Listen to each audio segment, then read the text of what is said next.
भजन आप लोगों ने भी गाया और एक भजन हमने भी हिंदी में गाया। अब आप लोगों को समझ में आया कि नहीं आया?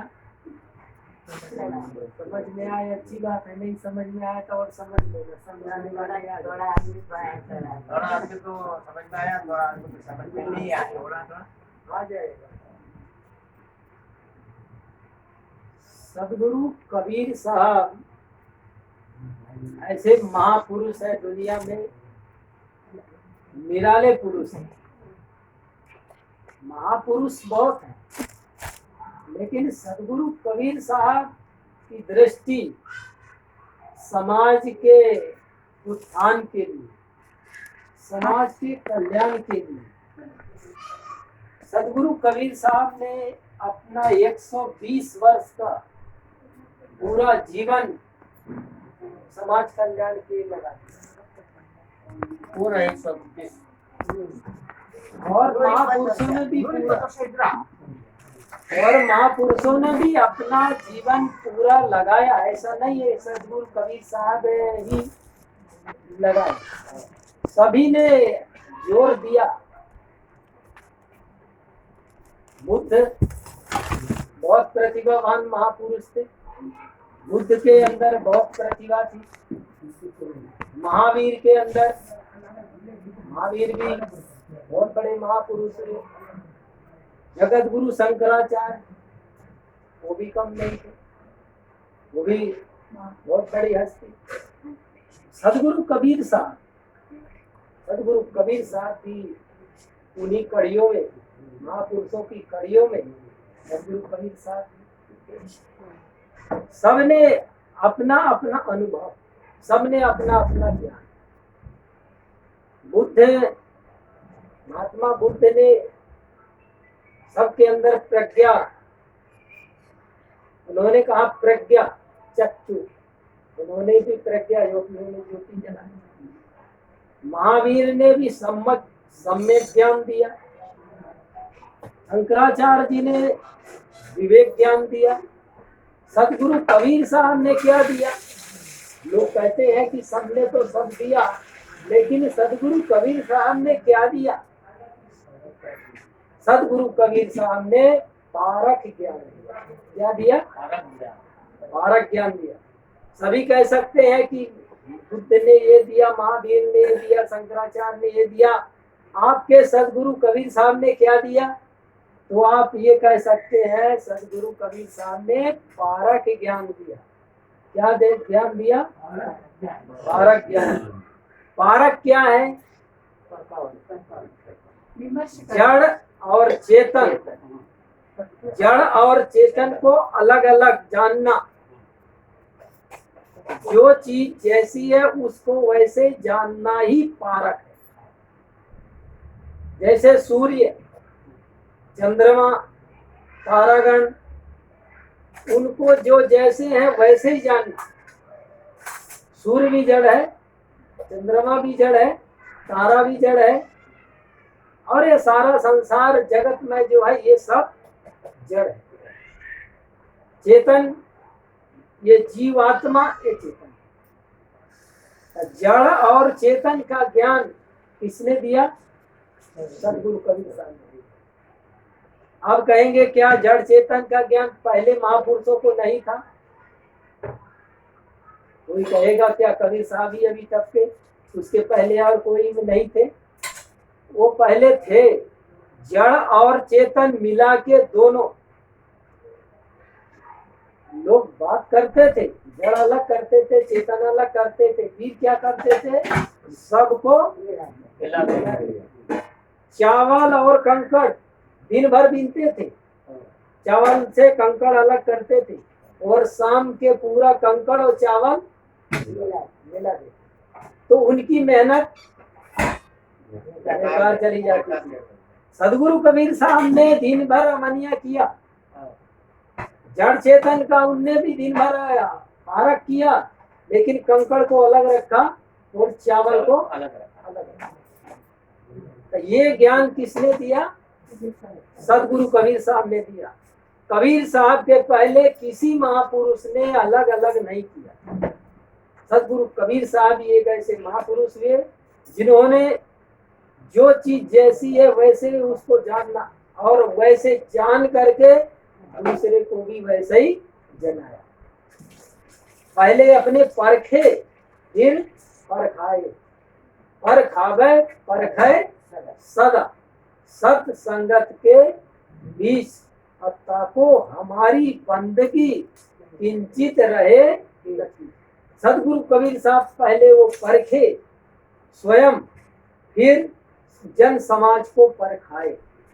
आज सदगुरु कबीर साहब का पारक ज्ञान पूरे जगत में, पूरी दुनिया में लोग कबीर साहब के ज्ञान को लोहा मानते हैं। क्या मानते हैं? लोहा मानते हैं। आज चाहे किसी भी संप्रदाय का कोई भी महापुरुष हो, अपनी बात पूरी जब करता है तो कबीर का नाम जरूर लेता है। क्यों लेता है? क्योंकि कबीर साहब ने जो बातें कही है वो सत्य या तथ्य के आधार पर कही है। बिना प्रमाण के, बिना सत्य के कबीर साहब ने अपनी बात नहीं रखी। पहले उन्होंने अपने तराजू में तौला। क्या किया? अपने तराजू में तौला। ये तराजू तौल के तब मुख बाहर आन। पहले पलने में तोला, देखा कांटे पर ये खरा है, 24 कैरेट है कि 22 कैरेट का है। अगर खरा है तो कबीर साहब ने वो ज्ञान दिया, सही ज्ञान दिया, पारक ज्ञान दिया, सत्य ज्ञान दिया। ये पारक ज्ञान किसका है? सदगुरु का। सदगुरु कबीर साहब ने जड़ और चेतन की पारक किया, जन समाज को जड़ चेतन का बोध दिया। इतना बता दीजिए। बोलो सदगुरुदेव को जय, सदगुरु श्री कबीर साहेब को जय, सदगुरु श्री हनुमान दास साहेब को जय। ಈ ದಿನ ಸದ್ಗುರು ಶ್ರೀ ಗುರು ಜ್ಞಾನ ಸಾಹೇಬರು ಒಂದು ಉಪನ್ಯಾಸವನ್ನ ನಮಗೆಲ್ಲ ಕೊಡ್ತಾ ಇದ್ದಾರೆ ಕಬೀರ್ ಒಂದು ವಿಚಾರದ ಬಗ್ಗೆ. ಸದ್ಗುರು ಕಬೀರ್ ಸಾಹೇಬರು ಮಹಾಪುರುಷರು, ಅನೇಕ ಮಹಾಪುರುಷರಾಗಿದ್ದಾರೆ. ಬುದ್ಧ, ಮಹಾವೀರ, ಶಂಕರಾಚಾರ್ಯ ಇವರು ಮಹಾಪುರುಷರೇ. ಆದ್ರೆ ಕಬೀರ್ ಸಾಹೇಬ್ರ ದೃಷ್ಟಿ ಯಾವ ರೀತಿ ಇತ್ತು ಅಂದ್ರೆ ಎಲ್ಲರಿಗೂ ಒಳ್ಳೇದಾಗಬೇಕು ಅಂತೇಳಿ. ಮತ್ತು ಅವರು 120 ವರ್ಷಗಳ ಕಾಲ ಜೀವನ ಮಾಡಿದ್ರು. ಎಲ್ಲರೂ ಮಹಾಪುರುಷರು ಅವರವರ ಅಭಿಪ್ರಾಯ, ಅವರವರ ಅನುಭವ, ಅವರವರ ಒಂದು ಜ್ಞಾನದವನ್ನ ಎಲ್ಲ ಬೋಧನೆ ಮಾಡಿದ್ರು. ಆದ್ರೆ ವಿಶೇಷವಾಗಿ ಸದ್ಗುರು ಕಬೀರ್ ಸಾಹೇಬ್ರ ಜ್ಞಾನನೇ ಬೇರೆ. ಬುದ್ಧ ಹೇಳಿದ್ರು ಪ್ರಜ್ಞೆ ಅಂತ, ಮಹಾವೀರ ಹೇಳಿದ್ರು ಸಮ್ಯಕ್ ಅಂತ, ಶಂಕರಾಚಾರ್ಯರು ವಿವೇಕ. ಆದ್ರೆ ಕಬೀರ್ ಸಾಹೇಬ್ರ ಜ್ಞಾನ ಏನು? ಪಾರಕ್ ಜ್ಞಾನ. ಪಾರಕ್ ಅಂದ್ರೆ ಜಡಚೇತನವನ್ನ ಬೇರ್ಪಡಿಸೋದು, ಯಥಾರ್ಥ ಇದ್ದದ್ದಿದ್ದ ಹಾಗೆ. ಏನ್ ಸತ್ಯ ಇದೆ ಸತ್ಯನೇ, ಆ ಜ್ಞಾನ ಅವ್ರು ಹೇಳಿದ್ರು. ಸೂರ್ಯನಂತೆನೆ ಹೇಳಿದ್ರು, ಸೂರ್ಯ ಅಂತಾನೆ ಹೇಳ್ಬೇಕು ನಾವು, ಬೇರೆ ಏನು ಹೇಳಕ್ಕಾಗೋದಿಲ್ಲ. ಚಂದ್ರ, ತಾರ ಇವೆಲ್ಲ ಅದೇ ರೀತಿ, ಮತ್ತು ಅವೆಲ್ಲ ಜಡ. ಆದ್ರೆ ಬೇರೆ ಜ್ಞಾನದವರೆಲ್ಲ ಏನ್ ಮಾಡಿದ್ರು, ಅದನ್ನ ದೇವರು ಅಂತೇಳಿ ಒಂದು ತೋರಿಸ್ಕೊಟ್ಬಿಟ್ರು. ಅದೇ ರೀತಿ ಅವೆಲ್ಲ ಜಡ, ಸೂರ್ಯ ಚಂದ್ರ ಎಲ್ಲ ಜಡ. ನಾವು ಇವತ್ತಿನ ದಿನ ಸೂರ್ಯ ಪೂಜೆಯನ್ನು ಮಾಡ್ತೀವಿ, ಚಂದ್ರನ ಪೂಜೆ ಮಾಡ್ತೀವಿ, ಅನೇಕರು ಪೂಜೆ ಮಾಡ್ತಾರೆ. ಮುಸಲ್ಮಾನರು ಚಂದ್ರನ ಪೂಜೆ ಮಾಡ್ತಾರೆ, ಚಂದ್ರನ ಆರಾಧಿಸ್ತಾರೆ. ಹಿಂದೂಗಳು ಸೂರ್ಯನ ಆರಾಧಿಸ್ತಾರೆ, ಚಂದ್ರನ ಆರಾಧಿಸ್ತಾರೆ. ಮತ್ತು ಇವೆಲ್ಲ ಜಡ, ಈ ಜಗತ್ತು ಜಡ. ಈ ಸಂಸಾರ ಅಂತ ಅಂದ್ರೆ ಪಾರಕ ಜ್ಞಾನದ ವಿಚಾರದಲ್ಲಿ ಸಂಸಾರ ಅಂದ್ರೆ ಜಗತ್ತು ಅಂತ. ಹೆಂಗೆ ಒಂದು ಸಂಸಾರಕ್ಕೆ ಸಂಸಾರ ಅಂತೀವಿ, ಹೆಂಡತಿ ಮಕ್ಕಳು ಇದ್ದಾರೆ. ಇಂಥ ಅನೇಕ ಸಂಸಾರಗಳು ಕೂಡಿರೋದಕ್ಕೆ ಜಗತ್ತು ಅಂತೇಳಿ ಇಲ್ಲಿ ಹಾಗಾಗಿ ಸಂಸಾರ ಅಂತ ತಿಳಿಸ್ತಾರೆ. ಈ ಜಗತ್ತುನು ಜಡ, ಚೇತನ ಒಂದು ಜೀವಾತ್ಮನು, ಎಲ್ಲರಲ್ಲೂ ಇದ್ದಾನೆ ಅವನು.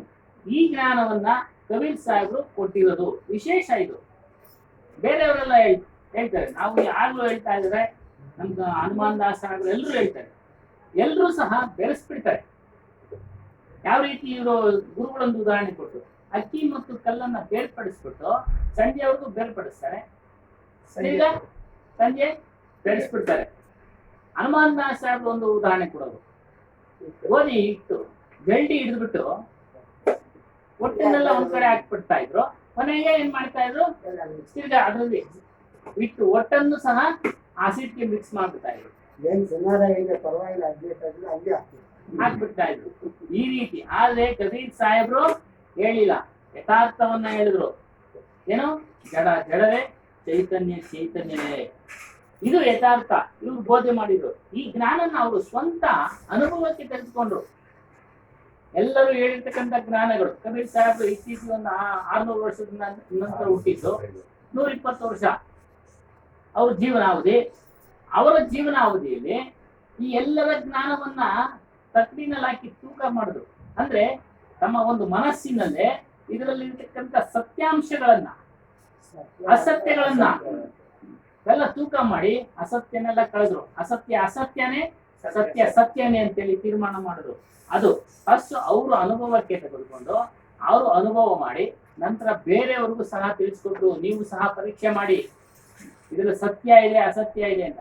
ಅದಕ್ಕೆ ನಾವು ಆಗಾಗ್ಗೆ ಹೇಳ್ತಾ ಇದ್ದೀವಿ, ಯಾರು ಪಾರಕ್ ವಿಚಾರ ಕೇಳ್ತಾ ಇರ್ತಾರೋ ಅವ್ರಿಗೆ ಬೇರೆಯವರು ಹೇಳ್ತಾ ಇರ್ತಕ್ಕಂಥ ವಿಚಾರಗಳ ಒಂದು ಸತ್ಯಾಸತ್ಯಗಳ ಪರಿಶೀಲನೆ ಗೊತ್ತಾಗ್ಬಿಡುತ್ತೆ. ಪಾರಕ್ ವಿಚಾರ ಕೇಳಿರೋರಿಗೆ ಮಾತ್ರ ಅದು ಗೊತ್ತಾಗುತ್ತೆ. ಇನ್ ಬೇರೆಯವರೆಲ್ಲ ಕೇಳಿದಾಗ ಅವ್ರು ಏನ್ ಹೇಳ್ತಾರೋ ಅದನ್ನ ಕೇಳ್ಕೊಂಡು ಹೋಗ್ತಾ ಇರ್ತಾರೆ. ಅದು ನೀವು ಅನುಭವಿಸಿ ನೋಡ್ಬೋದು. ಒಂದು ಪುಸ್ತಕ ಓದ್ತಾ ಇರ್ಬೇಕಾದ್ರೆ ನಿಮ್ಗೆ ಅಲ್ಲಿ ಬೇರ್ಪಡಿಸೋದಕ್ಕೆ ಬಂದ್ಬಿಡುತ್ತೆ ಆಗ್ಲಿ ಮನ್ಸಿಗೆ, ನೋಡಿ ಇಲ್ಲಿ ಸುಳ್ಳು ಹೇಳ್ತಾ ಇದ್ದಾರೆ, ಇವರು ಸುಳ್ಳು ಬರೆದಿದ್ದಾರೆ ಅಂತ. ಯಾಕಂದ್ರೆ ಅದು ನಮ್ಮ ಅನುಭವ, ನಮ್ಮ ಸದ್ಗುರುಗಳ ಅನುಭವ, ಅವ್ರು ನಮಗ್ ದಾರ ಇರೋರು. ನಾವು ಸಹ ಅದನ್ನ ಪರಿಶೀಲನೆ ಮಾಡ್ತಾ ಇದೀವಿ. ಯಾವ ಒಂದು ಕಬೀರ್ ಸಾಹೇಬ್ರು ತಮ್ಮ ಅನುಭವ ಮಾಡಿ ಇನ್ನೊಬ್ಬರಿಗೆ ಹೇಳಿ ತಿಳಿಸಿದ್ರು, ಈಗಲೂ ನಾವು ಅನುಭವ ಮಾಡ್ತಾ ಇದೀವಿ, ಎಲ್ಲ ಓದ್ತಾ ಇದೀವಿ. ಅಲ್ಲಿ ಸಂಶಯ ಸಿಕ್ಬಿಡುತ್ತೆ. ಹೇಳ್ದಂಗೆ ಕಲ್ಲು ಅಕ್ಕಿ ಬೇರೆ ಮಾಡ್ತಾರೆ, ತಿರ್ಗಾ ಬೆರೆಸ್ತಾರೆ. ಇದು ಸಾಹೇಬ್ರು ಕಬೀರ್ ಸಾಹೇಬ್ರ ಪಾರಕ ज्ञान। तो सदगुरु कबीर साहब का पारक ज्ञान, पारक ज्ञान के अभाव में दुनिया के लोग आज भी भटक रहे हैं। जिनको पारक ज्ञान नहीं है, सदगुरु कबीर साहब का ज्ञान नहीं है, वो आज भी लोग भटक रहे हैं। सत्य से वो आज भी वंचित है। 21वीं सदी चल रही है, आज भी लोगों को कबीर साहब का पारक ज्ञान गले के नीचे नहीं उतर रहा है। इतना सरल, इतना सहज और इतने सरल शब्दों में साहब ने एक दोहे में सारी बात कह दिया। एक दोहे में पूरा पारक ज्ञान कबीर साहब ने बता दिया, फिर भी वो ज्ञान लोगों के गले में नहीं उतरता। इतने सरल शब्दों में कबीर साहब ने अपनी बात कह दी, फिर भी लोग नहीं समझ पाए। तो कबीर साहब का जो ज्ञान है समझने के लिए, पारक ज्ञान समझने के लिए पारकी संतों से और पारकी भक्तों से, जो पारक को समझे हुए हैं महापुरुष, उनके पास में बैठने से, उठने से, संगत करने से उसका रंग लगेगा। पारक का रंग कब तक नहीं लगेगा? जब तक हम पारकी संतों के पास नहीं बैठेंगे। पारकी संतों का निर्णय, पारकी महापुरुषों का निर्णय ज्ञान, पारक ज्ञान गुरुमुख के द्वारा, निर्णय ज्ञान किसके द्वारा जानने में आता है? गुरुमुख के द्वारा। तो गुरुमुख के द्वारा हम पारक ज्ञान को ठीक से समझें। जब तक ठीक से नहीं समझेंगे जड़ चेतन को, तब तक हमारी भटकने बंद नहीं होगी। कोई पानी में, तो कोई पत्थर में, तो कोई बड़ में, तो कोई जामुन में, तो कोई पीपल में, तो कोई कहीं आदमी भटकता है। आज ये लोग भटके हुए, आज पानियों में जाते हैं। अभी कावड़ यात्रा शुरू होने वाली है।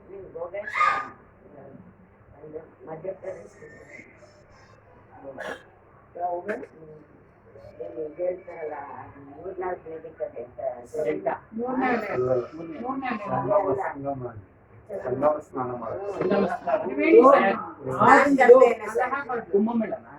आज लोग पानी और पत्थरों में, तीर्थों में और मूर्तों में, कबीर साहब ने ना मंदिर में, ना मस्जिद में, ना काशी कैलाश में, वो को कहाँ ढूंढे बंदे, मैं तो तेरे पास। सदगुरु कबीर साहब ने दूर नहीं बताया, लोगों ने तो बहुत दूर बता दिया। क्या कहा? है हाजिर ते दूर बतावे, दूर की बात निराशी, अब पानी में मीन पियासी, अब वही सुन सुन आवत हंसी। कबीर साहब कहते मुझे हंसी आ रही है, जो चीज पास में है उसको दूर बताते, क्या बताते हैं, दूर बताता है, उसको दूर बता देते हैं, जो नजदीक और बताता है जो पास में है उसको नहीं बताते। पास में है कस्तूरी कुंडल बसे अमृग ढूंढे बनमाए, ऐसे घट घट राम है और दुनिया जाना सबके घटों घट में है, लेकिन ये दुनिया जानती। कबीर साहब कहते मुझ में राम तुझ में राम सब में राम समाया, सबसे कर लो प्रेम जगत में कोई नहीं पराया। सबसे कर लो प्रेम जगत में, चींटी से लेकर के हाथी तक जितने भी जीवधारी हैं सबसे प्रेम करो, किसी जीव को दुख मत दो। लेकिन अपन करते क्या है, जीते जागते जीवों को हम मारते हैं, हिंसा करते हैं। हिंसा कभी हम धर्म के नाम पे, कभी शौक के नाम पर। अभी तो शौक के नाम पर कम ही लोग करते हैं, पहले राजा महाराजा हुआ करते थे तो शिकार खेलने के लिए जाते थे जंगलों में, वो शिकार शौक के लिए शेर मारते चीता मारते, उसको अपनी वो शान समझते थे कि हम राजा हैं, हम किसी मुर्गे बकरे का शिकार नहीं करते, हम शेर का शिकार करते। तो वो शिकार के नाम से जीवों की बलि, जीवों को मारते थे, कभी धर्म के नाम से, कभी बलि के नाम से, कभी कुर्बानी के नाम से लोग जीवों को मारते थे। जीव हिंसा करते थे, क्यों करते थे, क्योंकि उनको जड़ का चेतन का बोध, जीवों के बारे में उनको आज भी पता नहीं है, आज भी पता नहीं है। आज भी मंदिर के सामने बकरे मुर्गे की बलि चढ़ती है। कबीर साहब ने उसी बात को कहा, निर्जीव आगे, मूर्ति जो है निर्जीव है, उसमें जान नहीं है, निर्जीव आगे सरजीव काटे, जड़ मूर्ति के सामने बकरा काटे, निर्जीव आगे सरजीव काटे, लोचन किछव न सूझे, इनके आंख में दिखता नहीं। काजी हाजी नमाजी पंडित मुल्ला इनको समझ में नहीं आता। जीवों की बलि आज पत्थर के सामने और उसकी गर्दन काट के वो देवी को चढ़ाते। इतनी बड़ी हिंसा हो रही है ये धर्म के नाम से। आज धर्म करे जहाँ जीव बधत है, अकर्म करे मोरे भाई, जो तोहरा को ब्राह्मण कहिए तो काको कहिए बसाई। कबीर साहब 620 वर्ष 23 वर्ष पहले ये बात कहे। तो आज कबीर साहब की जो बातें हैं आज लोगों के समझ में नहीं आती। सदगुरु कबीर साहब का जो पारक ज्ञान, कबीर साहब ने ये पारक किया, मूर्ति के सामने अगर जिंदा चढ़ाता है कोई तो वो क्या है, वो पापी है। सबसे बड़ा पापी कौन है, जो जीवों की बलि करता है, जो जीवों को बधता है, जो मारता है, वो सबसे बड़ा पापी है। इसलिए कबीर साहब ने कहा, जीव मत मारो महापुरा, सबका एक है प्राण, हत्या कबहू न छूटी है। जय कोटि ने सुनो पुराण, पुराण भागवत गीता कुछ भी सुन लो, लेकिन जीव हिंसा का बदला देना पड़ेगा। तो सदगुरु कबीर साहब ने ये पारक किया कि जीव हिंसा का बदला सबको देना पड़ा है और आपको भी देना पड़ेगा। इसलिए किसी भी जीव को, चींटी से लेकर के हाथी तक, किसी भी जीव की हिंसा ना करें। सबसे बड़ा अगर पाप है कबीर साहब के मत में, कबीर साहब के ज्ञान में, कबीर साहब के पारक में, तो जीव हिंसा सबसे बड़ा पाप है। इससे बड़ा और पाप नहीं है। सांच बराबर तप नहीं, झूठ बराबर पाप। जाके हृदय सांच है, ताके हृदय आप। झूठी मूर्ति के सामने, झूठी देवी के सामने, झूठी देवताओं के सामने ये जीते जागते जानवरों की बलि चढ़ाते। यहाँ तक कि नर बलि, पहले के जमाने में नर बलि हुआ करती थी। मनुष्य की गर्दन काटते थे देवी के सामने। जब कभी कोई ऐसा समय आता था बारिश ना हो, 1 साल 2 साल 3 साल, तो लोग क्या करते थे कि ये बंधते थे अज्ञानी लोग कि अगर इस साल बारिश हो गई तो मैं अपने बच्चे की बलि चढ़ा दूंगा।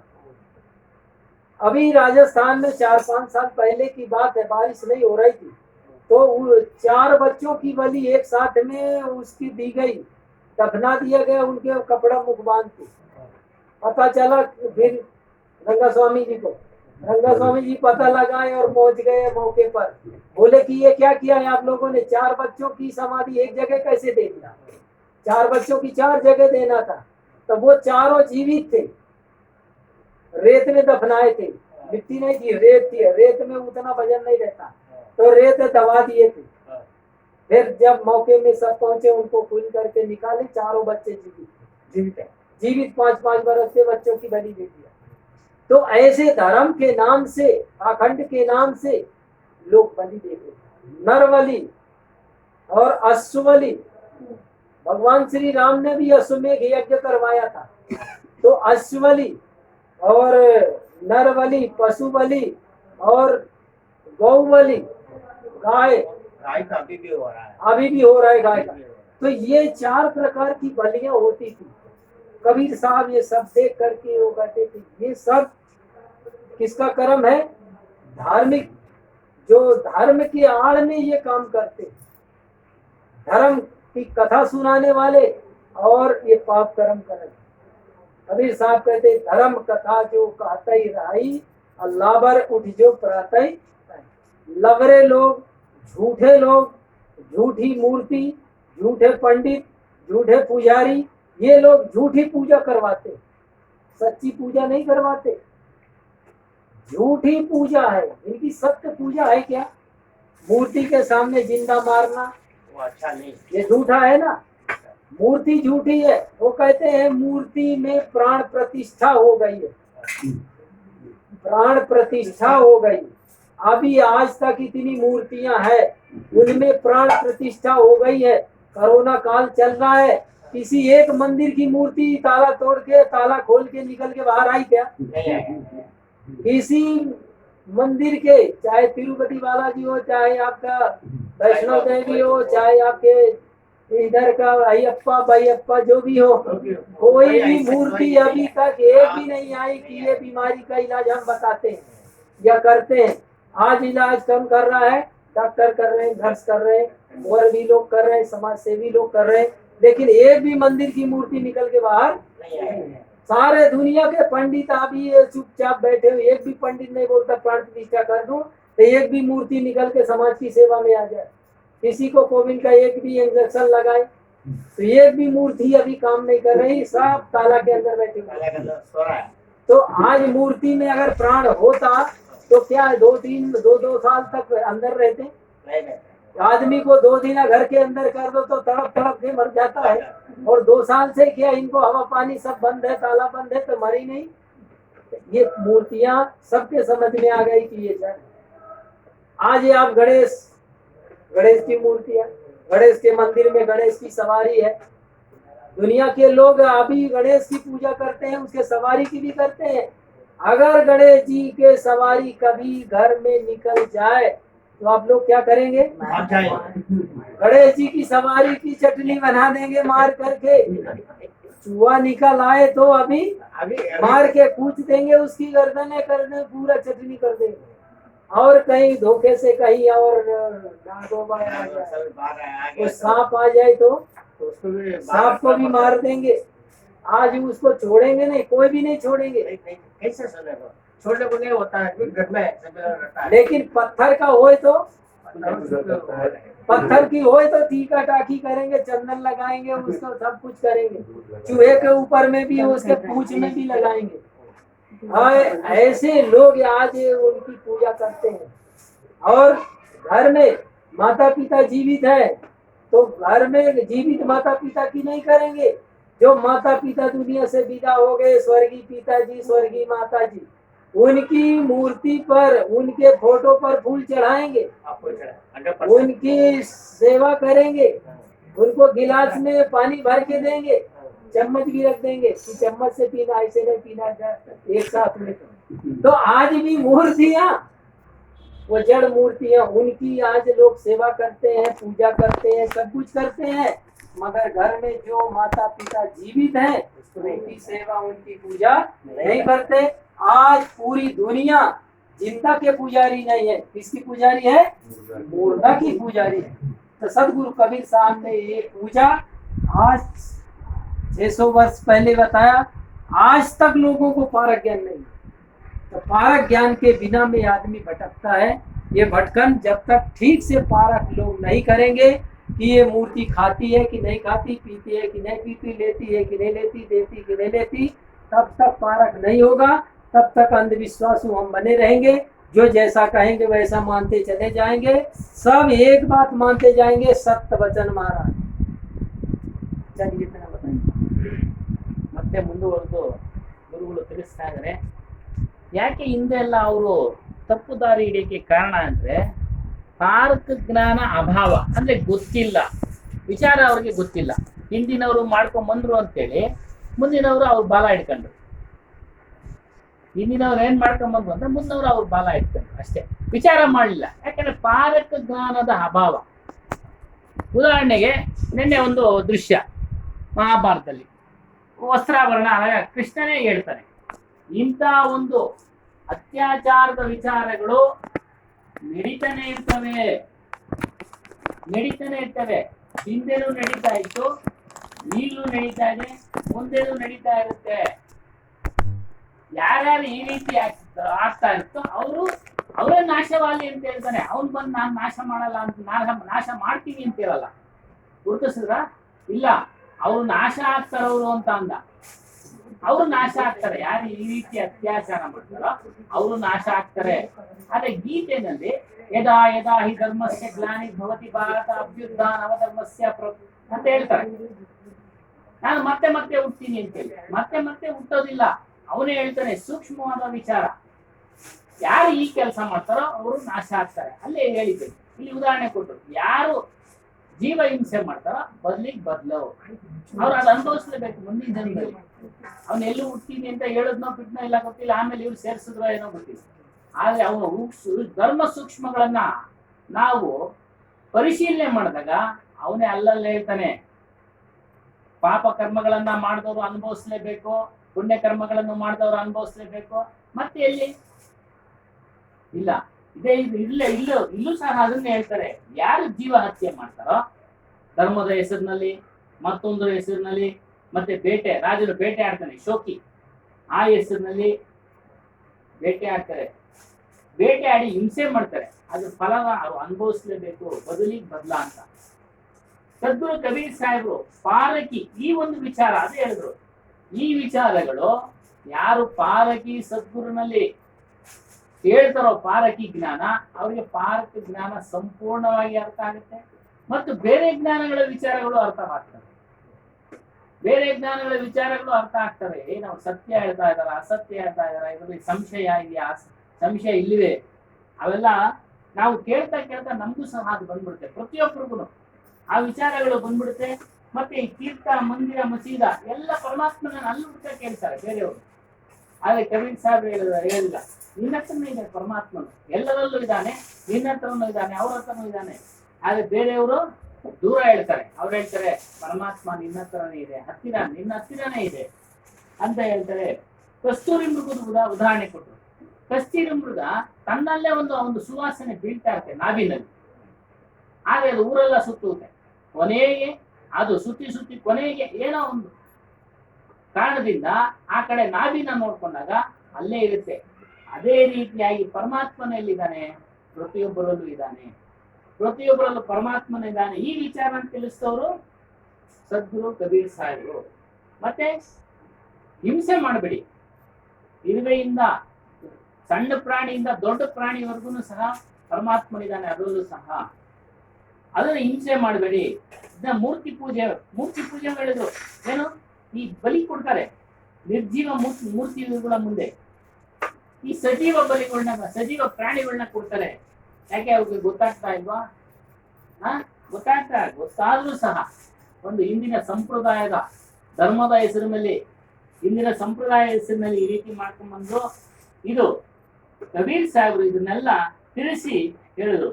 ಯಾವುದೇ ಒಂದು ಪುರಾಣದಲ್ಲಿ ಕುರಾನ್ನಲ್ಲೋಲಿ ಭಾಗವತದಲ್ಲೋಲಿ ಈ ರೀತಿಯಾಗ್ತಕ್ಕಂಥ ಸುಳ್ಳಿನ ವಿಚಾರಗಳು ಅನೇಕ ಇದ್ದಾವೆ. ಅದು ಈ ಒಂದು ಪಾರಕಿ ಜ್ಞಾನ ಗೊತ್ತಿರೋರಿಗೆ ಗೊತ್ತಾಗತ್ತೆ. ಹಾಗಾಗಿ ನೀವು ಪಾರಕಿ ಜ್ಞಾನ ತಿಳ್ಕೊಳ್ಳಿ. ಈ ಜಡಮೂರ್ತಿ ಎಲ್ಲ ಸುಳ್ಳು. ಕರೋನಾ ವಿಚಾರ ಹೇಳಿದ್ರು, ಯಾವುದಾದ್ರೂ ದೇವರು ತಾವಾಗೆ ಬೀಗ ತೆಗೆದುಕೊಂಡು ಬಂದು ಓಪನ್ ಮಾಡ್ಕೊಂಡು ಬಂದೇನ ಕರೋನಾ ಕಾಯಿಲೆ ವಾಸ ಮಾಡಿದ್ರ? ಯಾರು ಮಾಡಲ್ಲ. ಕರೋನಾ ಕಾಯಿಲೆಗೆ ಹೋರಾಡಿದವ್ರು ಯಾರು? ಡಾಕ್ಟರ್ಗಳು, ನರ್ಸ್ಗಳು, ಮತ್ತೊಬ್ರು ಸಹಾಯ, ಅದಕ್ಕೆ ಯಾರ್ಯಾರು ಸಹಾಯ ಮಾಡಿದ್ರು ಆ ಕಾಯಿಲೆನ ವಾಸಿ ಮಾಡೋದಕ್ಕೆ ಅವರು. ಮತ್ತೆ ಗಣೇಶನ ಒಂದು ಇಲಿ ಉದಾಹರಣೆ ಕೊಟ್ಟರು, ನಾಗರಾವ ಉದಾಹರಣೆ. ನಾಗರ ಪಂಚಮಿ ಇನ್ನೇನು ಬರುತ್ತೆ, ಈ ತಿಂಗಳು ಮುಂದಿನ ತಿಂಗಳು ಇದೆ. ಬಸವಣ್ಣವರು ಹೇಳ್ತಾರೆ, ನಿಜ ನಾಗರ ಕಂಡರೆ ಕಲ್ಲು ಒಡೆಯುವರಯ್ಯ, ಕಲ್ಲ ನಾಗರಿಗೆ ಹಾಲು ಎರವರಯ್ಯ. ನಿಜವಾದ ನಾಗರಾವ್ ಕಂಡ್ರೆ ಹೊಡೆದ್ರಿ ಅಂತಾರೆ. ಆ ಕಲ್ಲು ನಾಗರಾವ್ಗೆ ಹಾಲು ಅದೆಲ್ಲ ಪೂಜೆ ಮಾಡ್ತಾರೆ. ಈ ರೀತಿಯಾಗಿ ಜಡಮೂರ್ತಿ ಪೂಜೆ ಮಾಡ್ತಾ ಇದ್ದಾರೆ. ಮತ್ತೆ ತಂದೆ ತಾಯಿಗಳು ಉದಾಹರಣೆ ಕೊಡ್ತಾರೆ. ಮನೆಯಲ್ಲಿ ತಂದೆ ತಾಯಿಗಳು ಪೂಜೆ ಮಾಡಿ ಅಂತಂದ್ರೆ ಮಾಡೋದಿಲ್ಲ, ಅವ್ರನ್ನ ಸರಿಯಾಗಿ ನೋಡ್ಕೊಳ್ಳೋದಿಲ್ಲ.